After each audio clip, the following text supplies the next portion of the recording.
Bonjour, bonjour, c'est Chronos, bienvenue dans la caverne de l'oracle. Aujourd'hui, présentation de l'oracle de la connexion mystique. Donc, par Karine Justeby, vous recevez le jeu avec un grand livre, le livre assez sympa en noir et blanc. Donc, vous avez les mots-clés pour chaque carte et vous avez la situation et l'événement associé à la carte. Je n'ai pas encore regardé le livre, je l'ai feuilleté très très rapidement. Je voulais vous faire une présentation intuitive du jeu. J'ai le jeu 166, donc j'ai reçu le certificat 166. La carte avec l'arrière ici, très très sympa. Moi j'aime bien les couleurs. Vous recevez le jeu avec un petit encens. Donc vos cartes sentent bon l'encens quand vous recevez le jeu. Le pochon, grand pochon en lin. Donc ça je valide. Karine a le sens des détails. Voilà, ce n'est pas le premier jeu, que j'achète. J'ai acheté son tarot et j'avais eu, la bonne surprise de recevoir un très, très bel envoi. Voilà, donc tout simplement, Karine a le sens du détail, je tiens à le souligner. Donc c'est un oracle sympathique, il fait 104, cartes, 104 cartes. Je l'ai acheté 90 € avec les frais de port, ce qui est très, raisonnable. Les cartes sont de bonne qualité, les tranches sont blanches, il y a 104 cartes, 90 €, frais de port compris, avec le bouquin, avec l'encens, le pochon et tout. Qualité-prix, je valide. Voilà. Pour moi, ça sera un 10 sur 10 pour ce jeu. Alors 10 sur 10, je vous donne la note avant même d'avoir présenté les cartes. Je les ai survolées. Elles sont magnifiques. Voilà. Donc pour le livret, je vous l'ai dit, moi j'ai feuilleté vite fait. Donc j'ai ici la dédicace. Voilà, ça c'est très très sympa, c'est personnalisé. Ensuite, j'ai l'adresse pour le site de Karine Justeby. Je vous le mettrai dans la description de la vidéo. Vous avez un préface, d'où vient cet oracle en fait, voilà. Donc on voit que dans cet oracle, il y a 103 cartes, dont les 36 premières reprennent le normand. Le titre était une évidence pour moi, toute petite encore à ce jour, avec mes 56 ans. Je trouve que rien n'est plus mystique qu'une forêt. Eh bien, nous sommes bien d'accord. J'adore la forêt aussi. Ici, 104 cartes, on a quand même la possibilité de faire pas mal d'associations, des beaux tirages. Moi, je valide. Là, j'ai une présentation d'association de cartes. Donc ça, c'est pareil, ça c'est sympa. Là, Karine nous fait un tirage en 3 cartes. Moi, je verrai. Je me laisse porter par mon intuition, hein, je ne me fixe pas de limite. La seule limite de mon esprit est celle que je m'impose. Donc autant dire aucune. Hop, voilà. Donc modèle de tirage. Vous avez le tirage en croix avec 4 cartes.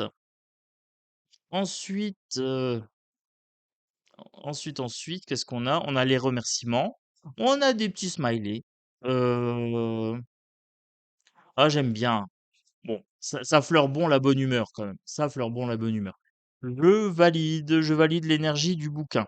J'ai la liste des cartes. Les cartes sont par ordre euh, alphabétique ou par ordre de cartes. Attendez, je vais regarder, je vais quand même vous dire ça. Non, il y a un chiffre dessus. Donc ça sera par ordre de cartes. Je le préfère, moi j'aime bien quand la carte est numérotée.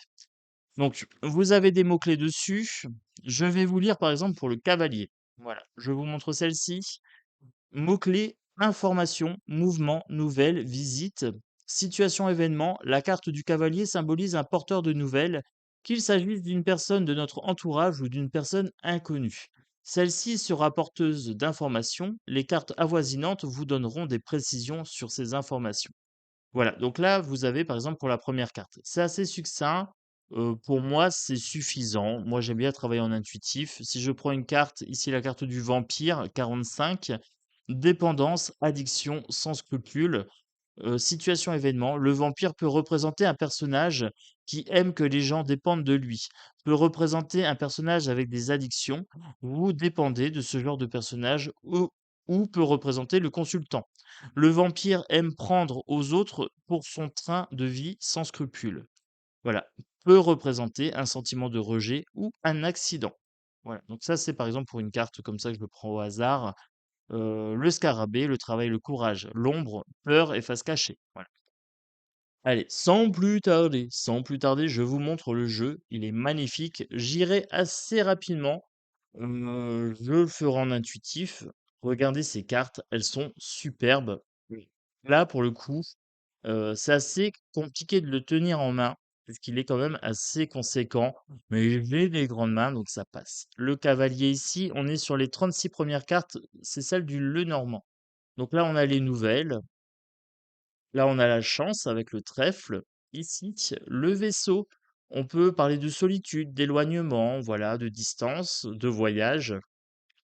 La maison, le foyer, là où on se sent chez soi en sécurité, la carte de l'arbre, la santé, les racines, l'héritage familial peut-être, les nuages ici, les soucis qui peuvent être passagers. On a les nuages blancs ici, les nuages sombres ici. Là, c'est bien respecté pour le Lenormand, je le valide. La carte du serpent, ça pourrait être une carte de danger, mais ça peut être également une carte de renouveau, hein, perdre sa vieille peau. Ça peut être une carte de pouvoir aussi pour les magiciens. Donc là, vous voyez en fait hein, comment ça s'agence avec les autres cartes.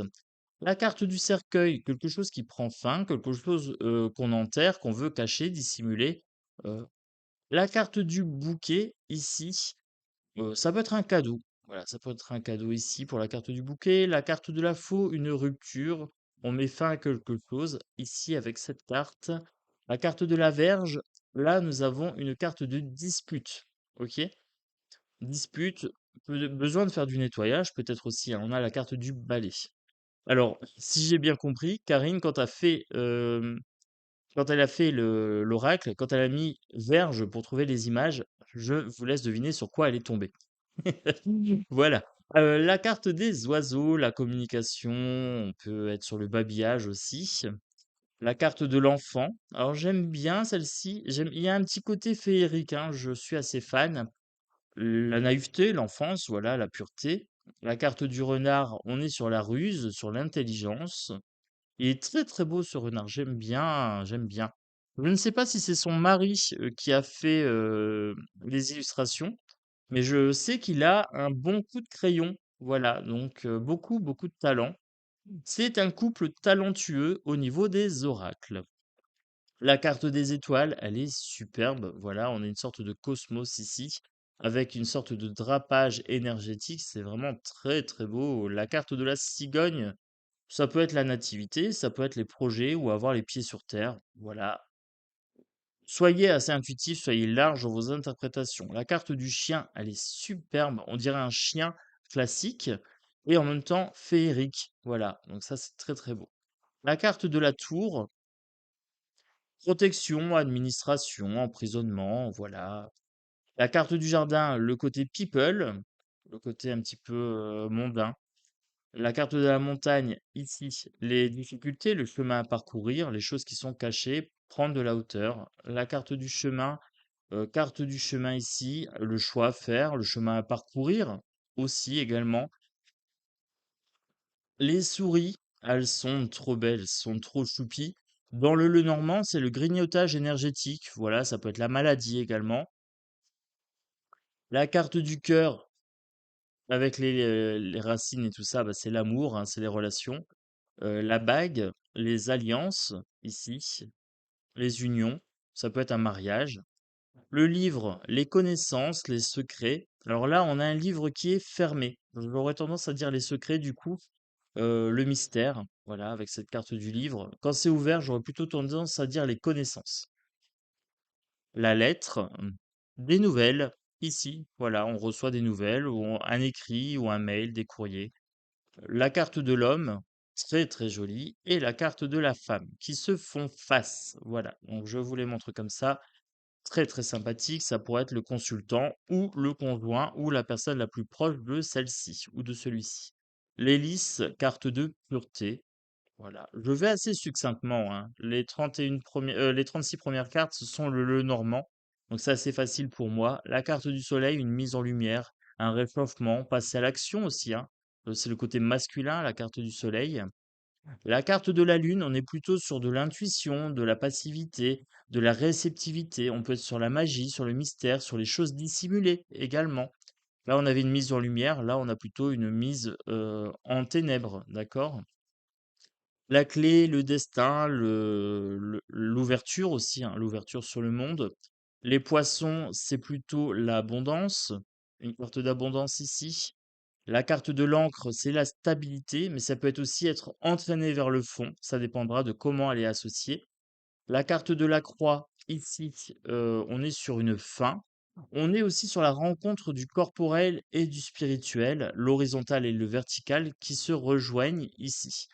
Mais là, on peut être sur le fait de porter sa croix également avec cette carte. La carte du roi, là, on a une carte de souveraineté, de puissance, d'autorité. La carte de la reine, la même chose au féminin. Voilà, donc ça pourrait être le fait pour le consultant ou la consultante de retrouver son pouvoir.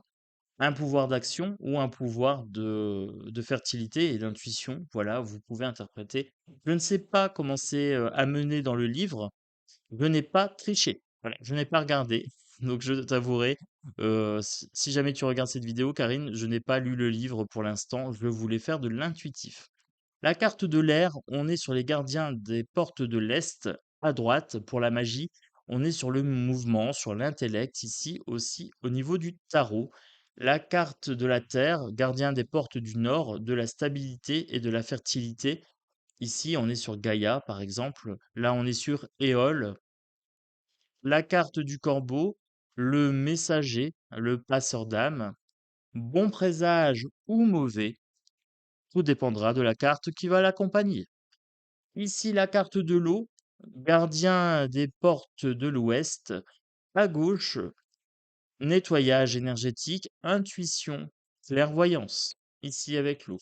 La carte du feu. Alors, ici 41, 42.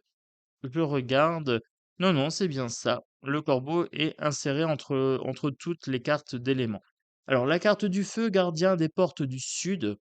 Gardien de la chaleur, hein, gardien de la clarté, gardien destructeur aussi, hein, on peut détruire par le feu. L'iceberg, 44, peut-être les choses qui sont émergées. On voit une partie, mais l'autre partie, il faut aller fouiller, il faut plonger, aller en profondeur pour voir un petit peu les choses. Le vampire, vampire énergétique, pervers narcissique, je ne sais pas, écoutez, hein.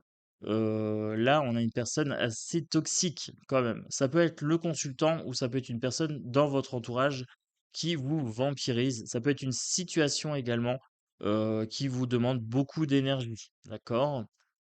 La carte de la balance, ça me fait penser à l'équilibre ici. La voie du juste milieu, hein, les choses équilibrées. Point trop n'en faut. La carte de l'escalier. Ici, on me parle d'élévation, on me parle de croissance, on me parle de montée, hein, d'accord, de destinée, de chemin à suivre avec cette carte. La carte du chaudron, ça me fait penser aux potions magiques, mélanger les aliments, les éléments, l'eau, les herbes, etc. On me parle de recettes magiques aussi, hein, ici, et de bons moments. Il y a un moment pour tout. Et là, le chaudron, c'est l'endroit où on mélange les choses. La carte du phénix, la renaissance, bien sûr, la guérison, heu, oiseau, de guérison et de renaissance, hein, d'accord? Pour celle-ci. Le miroir, on me parle de reflet, déjà, de réflexion, et on me parle de passage aussi, avec l'invisible, un moyen de communication avec l'invisible. La marionnette ici, on me parle de manipulation, on me parle de faux semblants, voilà, de quelque chose qui ressemble à la réalité, mais qui ne l'est pas. On me parle de tirer les ficelles, voilà, avec cette carte-ci. La carte du moulin, on me parle de mouvement et de stabilité en même temps. On me parle de travail, de labeur, on me parle de farine, on me parle de vent, on me parle d'eau.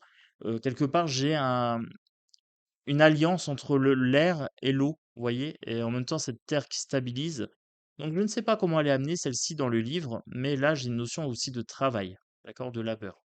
La carte de l'œil, troisième œil, le fait de voir les choses telles qu'elles sont, la clairvoyance. Avoir quelqu'un à l'œil, ouvrir l'œil est le bon, voilà, avec cette carte. Et j'ai la carte de la lune ici aussi sur le côté, hein. C'est très très joliment amené. Donc félicitations Karine, j'adore ton jeu, voilà, c'est tout simplement une pure merveille. Je suis très très heureux de l'avoir et je vais m'en servir très régulièrement. La carte du cochon. Alors, cochon, cochon. Que me dit-on ici? Hem, il me paraît bien gras, il me paraît grassouillet, je sais pas, il y a une notion celle-ci pour moi est un petit peu toxique. Donc la carte du cochon ici, je parlerai de porc-fleuri. Je ne sais pas pourquoi. Voilà, donc peut-être un endroit qui est sale, un petit peu malsain, malodorant, je ne sais pas. J'ai un a priori négatif sur celle-ci. À voir dans le bouquin comment c'est amené. La carte de la magie, elle est superbe. Là, j'ai une sorte d'elfe. Là, j'ai une magie féerique, une magie naturelle, une magie des esprits. Euh, Elle est un petit peu flippante, hein, quand même. On voit qu'elle peut faire de grandes choses. Un grand pouvoir amène de grandes responsabilités. Bon, là, c'est Spider-Man. Mais voilà, cette carte-là est très très belle, j'aime beaucoup.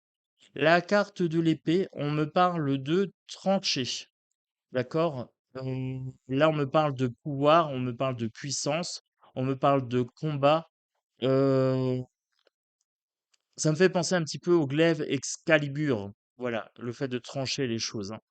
Le loup-garou, alors là, on me parle d'instinct animal, mi-homme, mi-animal.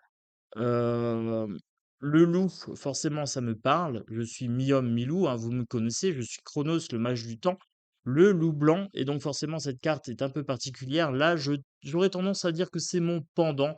C'est le loup noir, c'est le loup que l'on nourrit, quand il se met en colère. On me parle de perdre aussi perdre le contrôle des choses, d'accord? Là, par l'instinct animal.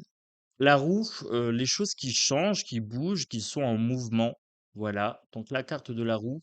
Et on me parle de périphérie et de centre, ici, avec cette carte. La carte de l'araignée, alors, ben, elle est assez flippante, elle est assez grosse cette araignée, hein. Je ne me sens pas bien avec cette araignée. Non, je rigole, je suis pas arachnophobe, ça va. On me parle de tisser sa toile, de tisser, sa demeure, hein, j'ai une sorte de cocon aussi, de piège, voilà, c'est assez, celle-ci est assez flippante, j'avouerai. La carte de l'œuf, on pourrait me parler de quelque chose qui est en naissance, quelque chose qui doit arriver. On peut également me parler de coquille, de protection, de quelque chose qui couve aussi, une situation qui couve, par exemple. La carte du mécanisme. Alors, on me parle ici de potentiel, on me parle de choses pragmatiques, de choses qui découlent. Si je débloque le premier mécanisme, le deuxième se met en branle, etc. On me parle de machines aussi, hein, on pourrait me parler de transport, voilà. Ça peut être des mécanismes psychologiques comme ça peut être des mécanismes mécaniques. Voilà. Également des mécanismes émotionnels. J'ai la carte des loups. Bon, bah, je suis très très content. J'ai une carte avec des loups. Elle est très très belle, vraiment superbe. Les loups, bah, la famille, l'individualité aussi, la meute, le côté féroce, hein, le fait de ne pas céder facilement face au conflit, et le côté familial surtout. Vous le savez, mes loulous, ici, c'est la famille. Donc pour moi, il y a une notion de famille avec ce clan des loups. D'accord? La carte de l'éclipse, ici, on me parle de choses qui occultent, qui masquent, qui mettent dans l'ombre avec cette carte d'éclipse. La carte du fer à cheval, alors, c'est pas ma préférée, celle-ci. On me parle de chance. Voilà, on me parle d'être bien équipé pour pouvoir voyager aussi, à la limite. Je suis pas fan de celle-ci. Non, c'est pas ma préférée, j'avoue. La carte du rituel ici, on peut me parler de rituel magique. Bah écoutez, là, ça se passe de commentaires, hein. Euh, les bougies, l'encens, l'endroit, l'ambiance, tout ça, la lune, rituel de magie. On peut me parler d'envoûtement aussi, potentiellement. La carte du dragon, on peut me parler de férocité, on peut me parler de trésor aussi. On me parle des différents dragons, des éléments, donc drago du feu, drago de la terre, de l'eau, de l'air. Là, on me parle de vraiment de bestialité, on me parle d'un animal mythologique aussi. Voilà. Le vieil homme, on peut me parler d'une sagesse ancestrale, de l'ancien, du guide, d'une vieille âme. La même chose pour la femme, pour la vieille femme ici, donc la guide, la sage. La carte du temps. Alors j'aime beaucoup, beaucoup, beaucoup celle-ci. Vous le savez, hein, moi c'est Chronos, hein, donc le temps, la référence à mon pseudo, c'est bien ça. Le sablier, on me parle du temps qui passe, on me parle de l'impermanence des choses, peut-être aussi de la patience, des choses qui nécessitent du temps pour arriver. Donc cette carte-là, elle est superbe, vraiment très très belle. C'est une de mes préférées. Voilà, je dirais dans le top 3. Le loup, forcément, dans le top 3 également. Est-ce que je vais en trouver une dernière? Je vous dirai. La licorne ici, on me parle, bon, la licorne, ça me parle pas forcément. On parle de pureté, de vierge, de protection, de magie, voilà, de rareté, quelque chose de rare aussi, voilà. L'alcool, mais c'est l'alcool qui me donne tous les rêves que je fais. Avec la carte de l'alcool ici, le poison, le flacon, et cetera, l'ivresse, hein, regardez, il a les idées embrouillées ici. C'est très, très sympa, j'aime beaucoup. On dirait de l'absinthe. Voilà, je sais pas si ça a été pensé comme ça, mais on dirait des flacons d'absinthe. La carte du chat. J'ai ma troisième carte. J'ai la carte du chat. J'ai l'instinct, j'ai ce côté félin, j'ai ce côté majestueux. J'ai envie de l'appeler Bastet, ce chat. Voilà, j'ai l'impression d'avoir la déesse des chats en personnification là sur cette carte ici. On parle de magie aussi, on parle de superstition avec cette carte-là. La carte du papillon, on me parle d'évolution ici. On me parle de choses qui évoluent. Ouais, d'accord, là, je vois la chrysalide, je vois la chenille, etc. Je vois l'évolution et hop, on déploie ses ailes ici avec la carte du papillon. La carte du fantôme, le fantôme des Noëls passés, je ne sais pas, mais j'ai le cerf et j'ai un cerf spectral. On me parle de l'âme qui survit au corps, l'âme qui survit dans sa forme matérielle quasiment, mais là en version immatérielle. La carte ici du désert, on me parle de stérilité, quelque chose de stérile, de sec, hein. Il fait chaud, j'ai pas envie d'être dans cette carte-ci. Voilà. La carte des ancêtres, on me parle des guides, des sagesses ancestrales, voilà, des vieilles connaissances. Pourquoi pas des connaissances annales akashiques, par exemple. La carte du Sphinx, on me parle d'énigmes ici. On me dit réponds à l'énigme du Sphinx. On me parle d'un danger en cas de fausse réponse. Et on me parle d'un chemin libéré en cas de bonne réponse. La carte de la tortue. La carte de la tortue ici, avec sa maison sur le dos. On me parle de lenteur, on me parle de sagesse, on me parle de prendre son temps, on parle de foyer, se sentir chez soi, où que l'on soit. Voilà. J'aime très très bien, j'aime beaucoup cette tortue. La carte du sabbat, avec les sorcières. Voilà, j'aime bien, elle est belle celle-ci. Très très belle. On peut me parler de jours sacrés, par exemple, sur celle-ci. La carte de la corne d'abondance, ça se passe de commentaires, abondance matérielle, immatérielle. La carte du pont, alors là, on me parle de relier les choses, de faire du lien, de passer d'un côté à l'autre. On me parle d'un passage, d'un mouvement, d'une transformation. On me parle aussi d'un choix. Est-ce que je passe au-dessus du pont ou est-ce que je passe en dessous du pont? Voilà, c'est une question qui peut se poser. La carte du crapaud, si je l'embrasse, est-ce qu'il y a un prince charmant derrière? Je ne sais pas, voilà. Est-ce que c'est un crapaud empoisonné ou est-ce qu'il porte chance? Je ne saurais vous dire. La carte du mystère, elle est très très belle celle-ci. J'avoue, c'est topissime. La carte du mystère se passe de commentaires. Je vous laisse savourer le plaisir des yeux. Le mystère, c'est les choses invisibles. Voilà. Quel plus grand mystère que celui de la vie et de la mort? Le mystère de l'amour aussi. Alors, la carte de l'agneau. Les animaux sont toujours représentés en version un peu féerique. Donc ça apporte du peps au jeu. Et il y a un côté très mystique dans ce jeu. Je valide. La carte de l'ombre. On pourrait me parler du travail de l'ombre, des choses cachées, hein, des choses. Là, j'ai une notion de démon. Vous voyez, avec son apparence, j'ai un démon qui se reflète dans l'eau. Il a l'air normal, mais si on regarde bien, il est ténébreux, ce monsieur. Gros, gros frisson sur celle-ci. le scarabée, on me parle de protection, voilà. Le scarabée, c'est pas mon animal fétiche, donc je parlerai de protection avec le scarabée. De vie antérieure aussi, d'Égypte. La carte de la flèche, on me parle d'objectifs à atteindre, on me parle d'une cible, on me parle de bander l'arc, on me parle de mouvement, de rapidité, de puissance, hein, ici, et d'être bien enraciné dans ses pieds pour pouvoir avoir de la force, de la stabilité et planter la flèche pile là où on a envie. La carte des ténèbres. Alors ici, j'ai les ombres, j'ai les ténèbres. L'ombre, c'était plutôt une ombre interne au personnage. Là, j'ai plutôt les ténèbres qui sont liées au lieu. Voilà, j'ai un personnage, un lieu. Donc ça, c'est assez intéressant de voir comment c'est amené. Je ne sais pas si c'était fait exprès, mais oui, oui. Là, je vois bien une distinction entre le personnage et le lieu fantomatique. La poupée vaudou. Tout à l'heure, je vous ai parlé d'envoûtement. Eh bien là, on est en plein dedans. Envoûtement, auto-envoûtement, malédiction, mauvais œil. La Shkumun, les amis. La carte de la forge, on me parle de travailler le fer, on me parle de forger, on me parle de labeur, on me parle de chaleur, de modeler en fait la matière aussi, d'accord, pour en faire quelque chose. La girouette, on me parle de d'inconstance, de changement, de mouvement, de choses qui bougent, hein. Changer d'opinion aussi, suivre le vent. La carte du boomerang, on parle de karma ici. Oui, on parle de karma. Le retour de boomerang sur ce magnifique boomerang là illustré.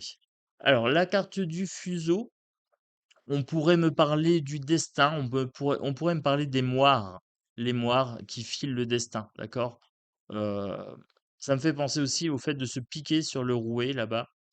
Vous savez de quoi je parle. La carte de la rame, de la pagaie, on me parle encore une fois d'effort, on me parle d'ustensiles, d'outils pour avancer, ici avec la carte de la rame. Le talisman, alors là, on me parle d'un talisman magique, un talisman de protection, d'attaque, de pouvoir, de puissance. On me parle de croyance aussi, hein, de croyance dans les objets, d'anima. La carte du labyrinthe, on me parle de quelque chose de compliqué, de pas clair, de complexe. On pourrait me parler de mental ici. On pourrait me parler de manipulation et de choses un petit peu emberlificotées, en fait. Voilà, avec la carte du labyrinthe. La chauve-souris, j'en pense rien de spécial. On pourrait me parler d'une mauvaise réputation. On pourrait me parler de vol, de perte également, puisque la carte de l'oracle G, la chauve-souris, perte et vol. On pourrait me parler aussi de d'animal nocturne, hein, plutôt qui évolue la nuit. Voilà. La carte du masque, magnifique cette carte-ci. Est-ce que c'est un faux self? Est-ce que c'est un trésor? Je ne sais pas, voilà, mais la carte du masque est vraiment très très belle. Elle est incrustée comme ça dans l'arbre. L'homme noir, est-ce que c'est quelqu'un de discret ou est-ce que c'est quelqu'un de mauvais? Est-ce que c'est quelqu'un qui se cache exprès pour faire du mal ou pas? Voilà. J'ai pas d'a priori sur la carte de l'homme noir. Mais potentiellement, je dirais que son âme est noire, je ne sais pas. La carte du magicien, ici, ça pourrait être le consultant, ça pourrait être le voyant. On me parle de puissance, de création ici, on me parle d'incantation, de sortilège, de manifestation dans la matière. La carte du lotus a une signification toute particulière pour moi. C'est le fait d'éclore malgré les difficultés. Voilà, on vient de la fange, on vient de la boue, de la gadoue, et on éclot grâce à la persévérance. Voilà. La carte du lotus, carte de méditation aussi pour moi, donc forcément celle-ci est très particulière. La lanterne, ça me fait penser à l'ermite, ça me fait penser à la lumière qui est protégée, qui montre le chemin. Voilà. Et ensuite, la carte du gardien. Ici, on pourrait me parler d'animal totem, du gardien de la forêt, du gardien des lieux. Et avec la carte 104, le fou, on me parle de la folie du monde, on me parle de l'insouciance, on me parle de légèreté, on me parle d'audace, d'oser, un grain de folie, hein. Bah écoutez, vous le savez, je suis assez foufou parfois, donc cette carte-là me parle bien. Allez, on va se prendre une petite carte. On se fait un petit tirage. Karine nous a fait un tirage en 3 cartes. Je vais en faire un en 5 cartes. Je vais faire le tirage bonhomme. Voilà, moi je fais le tirage 5 cartes. Je pourrais le faire en ligne droite comme ça avec une symétrie axiale. Et là, je décide de faire une croix, d'accord? À gauche, à droite, ce qui va dans mon sens, à contresens, l'énergie globale, ce que j'ai en tête et ce que je dois mettre en place, par exemple. Voilà. Ou le passé, présent, futur. Voilà, vous voyez un petit peu comme vous voulez. Je prends les cartes au hasard, je laisse le jeu me parler. Voilà, énergie assez sympathique. Ça va à capler, c'est bon. Voilà. La taille des cartes, il faut quand même des grandes mains, mais la qualité de carte est magnifique. J'ai un pot de pêche aussi. J'ai un pot de pêche, ça c'est top. Alors, que me dit-on? Que me dit-on ici?